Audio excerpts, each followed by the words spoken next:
ನೋಡಿ, ಇವತ್ತು ನಾನು ಕುರಿ ಬಗ್ಗೆ ಭಾಳ ಕಮ್ಮಿ ಮಾಹಿತಿ ನೀಡ್ತೀನಿ. ಆದರೆ ಜೀವನದ ಒಂದು ಇಂಪಾರ್ಟೆಂಟ್ ಮಾಹಿತಿ ನಮ್ಮ ಅಣ್ಣಂದು. 4 ಜನ ನನಗೆ ಅಣ್ಣ, ದೊಡ್ಡಪ್ಪ, ನಮ್ಮ ಅಪ್ಪಾಜಿ ಅಣ್ಣನ ಮಕ್ಕಳು. ನನ್ನ ಕಾಪಾಡಿ ನಾನು ಬದುಕಿರೋದು ಅಂದರೆ ಅವರಿಂದಲೇ. ಮೊದಲನೇವರು ಮಂಜಣ್ಣ, 2ನೇವರು ಬಸವಣ್ಣ, 3ನೇವರು ರೇವಣ್ಣ, 4ನೇವರು ಜಿತ್ತಣ್ಣ. ಕೋವಿಡ್ ಆಗಿತ್ತು ನನಗೆ. ಕೋವಿಡ್ ಆದಾಗ ಸ್ವಂತ ಮಕ್ಕಳುಗಳನ್ನೇ ನೋಡೋಕೆ ಹೋಗ್ಲಿ ತಂದೆ ತಾಯಿಗಳು ಎಷ್ಟೋ 1000 ಜನ ಇದ್ದಾರೆ. ಎಷ್ಟೋ 100 ಜನ ನನ್ನ ಕಣ್ಣಾರ ನಮ್ಮ ಬೆಡ್ಡಲ್ಲಿ ನಾನು ICUನಲ್ಲಿ ಇದ್ದಾಗ ನೋಡಿದ್ದೇನೆ. ಬೆಡ್ಡೇ ಸಿಗಲಿದ್ದ ಸಂದರ್ಭದಲ್ಲಿ ನಮ್ಮ ಕೊನೆ ಅಣ್ಣಗೆ ಫೋನ್ ಮಾಡಿದೆ, ಜಿತ್ತಣ್ಣಗೆ. ನಾನು ಊರಾಗೆಲ್ಲ ಮಂಜಣ್ಣಗೆ ಫೋನ್ ಮಾಡೋಂತು. ನಮ್ಮ ಅಣ್ಣಗೆ ಮಂಜಣ್ಣಗೆ ಫೋನ್ ಮಾಡಿದೆ.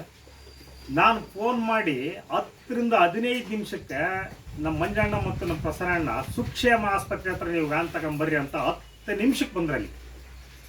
ಬಂದವರು ದೂರ ಪಾರಾಯಿ ನಿಂತ್ಕೊಂಡು ನಮ್ಮ ಅಣ್ಣ ನನ್ನ ಪಕ್ಕದಾಗೆ ಬಂದಿತ್ತು. ಆದರೆ ದುಡ್ಡು ಎಷ್ಟು ದುಡ್ಡು ಬೇಕಾದ್ರೂ ಅಲ್ಲೇ ಸೂಕ್ಷ್ಮ 10 ನಿಮಿಷಕ್ಕೆ 70,000 ಕಟ್ತಾನೆ. ದುಡ್ಡು ಕಟ್ಟಿ ಎಲ್ಲೋ ದುಡ್ಡು ಕೊಟ್ಟು ಇರೋ ಬೇಕಾದಷ್ಟು ಜನ ಅದಾರ, ದುಡ್ಡು ಇದ್ರೂ ಕೊಡ್ಲಿಲ್ದಾರ ಬೇಕಾದಷ್ಟು ಜನ ಇದ್ದಾರೆ. ಆವತ್ತಿನ ಸಂದರ್ಭದಲ್ಲಿ ನಾನು ಸುಕ್ಷೇಮ ಆಸ್ಪತ್ರೆಗೆ ಒಂದು ದಿವಸ ಅಲ್ಲಿ ಸ್ಕ್ಯಾನಿಂಗು ಅದು ಇದು ಏನೋ ಮಾಡೋಕ್ಕೆ ಅಲ್ಲಿ ಜಾಸ್ತಿ ಇಲ್ಲದಕ್ಕೆ ಸುಕ್ಷೇಮದಿಂದ SS ಆಸ್ಪತ್ರೆಗೆ ನಮ್ಮ ಮಂಜಣ್ಣ ಶಿಫ್ಟ್ ಮಾಡಿಸ್ತಾನೆ. SS ಆಸ್ಪತ್ರೆ ಹೆಂಗಂದ್ರೆ ನಮ್ಮ 3ನೇ ಅಣ್ಣ ರೇವಣ್ಣನ ಫ್ರೆಂಡ್ಸು ಡಾಕ್ಟರ್ ಸಂತೋಷು ಎಲ್ಲ ಇದ್ದಾರೆ. ಅವ್ರ ಹತ್ರ ಅವ್ರ ಮಾಹಿತಿ ತಗೊಂಡು ನಮ್ಮ ಮಂಜಣ್ಣ ಒಂದು ದಿವಸಕ್ಕೆ ಎಷ್ಟೊತ್ತಿಗೆ ಫೋನ್ ಮಾಡಿರ್ತಾವೆ ಡಾಕ್ಟ್ರಿಗೆ ಮಾಡಿ ಸುಕ್ಷೇಮದಿಂದ ಆಂಬುಲೆನ್ಸಲ್ಲಿ ಅಲ್ಲಿ ಕರ್ಕೊಂಡು ಹೋಗಿ ಬೆಡ್ಡಲ್ಲಿ ಹಾಕಿ ಬೆಡ್ ಪಕ್ಕದಾಗ ಬಂದು ನನ್ನ ಮುಟ್ಟಿ ನಿಂತ್ಕೊಂಡು ಆ ನಂತರ ಡಾಕ್ಟ್ರುಗಳಿಗೆ ಫೋನ್ ಮಾಡೋದು, ತಿಳ್ಕೊಳ್ಳೋದು. 1 ಲಕ್ಷ ರೂಪಾಯಿ ನಿಂತ ಜಾಗದಾಗ ಅಲ್ಲೇ ಅಡ್ವಾನ್ಸ್. ಇವ್ರು ಏನು ಬಂದು ಖಾಲಿ ಕೈಯೇ ಬಂದಿತ್ತು. ಕಾರ್ಡ್ ಏನೋ ತಂದೈತಿ, ಅದು ಗೊತ್ತಾಗಿ ಹಿಂಗೆ ಆಗ್ಬೋದು ಅಂತ ಮುಂಜಾಗ್ರತೆಗೆ 1 ಲಕ್ಷ ಅಡ್ವಾನ್ಸ್ ಕಟ್ಟಿರಿ. ಫಸ್ಟ್ ನಾನು ಹೊರಗೆ ಇದ್ದೀನಿ. 1 ಲಕ್ಷಕ್ಕೆ ಚೆಕ್ಕನ್ನು ಕಟ್ಟು ದುಡ್ಡು ಕೊಟ್ಟು ಹತ್ರ ಬಂದು ನನ್ನ ಇವತ್ತು ಬದುಕ್ಸೈತಿ ಅಂದ್ರೆ ನಮ್ಮ ಅಣ್ಣ. 4 ಜನ ಅಣ್ಣರು. 4 ಜನ ಅಣ್ಣರಿಂದಲೇ ನಾನು ಇವತ್ತು ಒಂದು ತುತ್ತು ಅನ್ನ ತಿಂತಾ ಇದ್ದೇನೆ ಅಂದ್ರೆ ಅವರಿಂದಲೇ. ಮತ್ತು ಇವತ್ತು ಜೀವಂತವಾಗಿದ್ದೇನೆ ಅಂದ್ರೆ ಅವರಿಂದಲೇ. ಅದಕ್ಕೋಸ್ಕರ ನಮ್ಮ ಮಂಜಣ್ಣ ಅಂತ ಇದ್ದಾರೆ. ಒಂದು ಶೋರೂಮ್ ಐತಿ, ಸುಜುಕಿ ಶೋರೂಮ್. ಅವ್ರನ್ನ ಯಾವಾಗಾರ ನಾನು ನೋಡ್ಬೇಕು ಅಂದ್ರೆ ಅವ್ರಿಗೆ ಗೊತ್ತಿಲ್ದಂಗೆ ಅವ್ರ ಮಕ್ಕ ನೋಡ್ಕೊಂಡು ಬಂದ್ಬಿಡ್ತಾನೆ.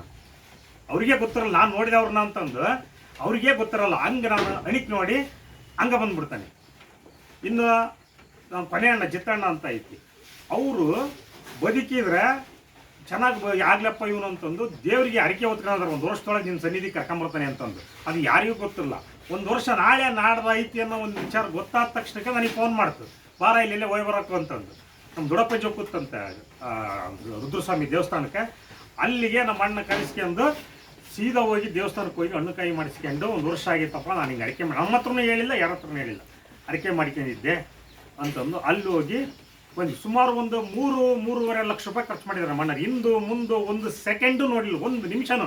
ಅವ್ನಿಗೆ ಯಾಕೆ ಕೊಡ್ಬೇಕು? ಅದು ಇವತ್ತಿನ ಕಾಲದಾಗ ಎಷ್ಟೋ ಜನ ಅಂತಂಬಳು ಹಂಗೆ ಹಿಂಗೆ ಏನೇನೋ ಅಂತಾರೆ. ನನ್ನ ಪಾಲಿಗೆ ಅದು ಎಲ್ಲ ಸುಳ್ಳು.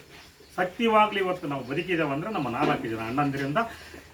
ಭಾರಿ ಇಂಪಾರ್ಟೆಂಟು ನಮ್ಮ ದೊಡ್ಡ ಅಣ್ಣ ಮಂಜಣ್ಣನಿಂದ ಪ್ರತಿಯೊಂದು ವಿಷಯನೂ ಭಾಳ ಕೇರ್ ತಗೊಂಡು ನನ್ನನ್ನು ಆಸ್ಪತ್ರೆಗೆ ಸೇರಿಸಿ ಅಲ್ಲಿ ಡಾಕ್ಟ್ರುಗಳ ಹತ್ರ ಏನಾಗೈತಿ, ಏನು ರಿಪೋರ್ಟ್ ತರಿಸಿದ್ದು, ಯಾಕೆ ಹಿಂಗಾಯ್ತು, ಏನಾಯ್ತು, ಮತ್ತು ಅದಕ್ಕೆ ಏನು ಮಾಡ್ಬೇಕು, ನೀವು ಏನು ಬೇಕಾದ್ರೂ ಮಾಡಿರಿ, ಒಂದು ದುಡ್ಡು ಎಷ್ಟಾರ ಹೋಗ್ಲಿ, ದುಡ್ಡಿಗೆ ಹಿಂದು ಮುಂದೆ 1 ನಿಮಿಷ ನೋಡಿಲ್ಲ.